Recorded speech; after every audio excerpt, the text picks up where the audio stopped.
shunaqa toifa ayollari o'ldirib qo'ygim keladi. Ya'ni qabulimga kelib, biz erim bilan ajrashmoqchimiz, abort qilib bering yoki men erim bilan ajrashyapman. Nima uchun? Uradimi? Yo'q. Bolalaringiz xo'rlaydimi? Yo'q. Boqmaydimi? Yo'q, pul beradi, boqadi. Nima? Birov bilan yozishayotgan ko'rib qoldim, birov bilan gaplashayotgan ko'rib qoldim. Nima sen ering bilan ajrashib, ertaga o'ynashingni xotini bilan gaplashib o'tirganini ko'rib o'tirasanmi tomosha qilib? Mashalloh, ajrashgan ayolni nonini yeyish uchun temirdan tish kerak. Tushundingizmi? Ko'chada ertaga ajrashib, yaxshi ish berar ekan, bolam boqishim kerak, oylik olishim kerak deb begona erkaklarga deb kulib gaplashgancha, eringizga o'sha muomalani qiling. Olam guliston, и всё. O'ylamang, blogerlarda chiqib, men erim ajrashgandan keyin mashinamni oldim, erim ajrashgandan keyin uyimni oldim degan gapga ishonmang, tushundingizmi? Ular hech qachon borku, xor bo'ldim, erimdan ajrashib 100 taga xotin bo'ldim deb chiqib gapirmaydi.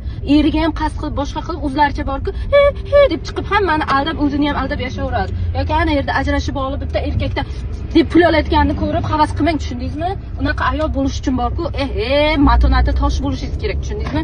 O'zingizcha men ajrashib yo'limga to'g'ri bo'lsam, muomalamni nima qilsa, tupurib qo'ygani bor boshqalar. Sizning yo'lingizga to'g'ri bo'lgani ham, muomalangiz to'g'ri qilgani ham, tushundingizmi? Shuning uchun borku, kutti qilsang, oilani saqlang-u, ajrashaver demasdan borib borku, eringizga yaxshi gapni gapirib, oilangizni saqlang.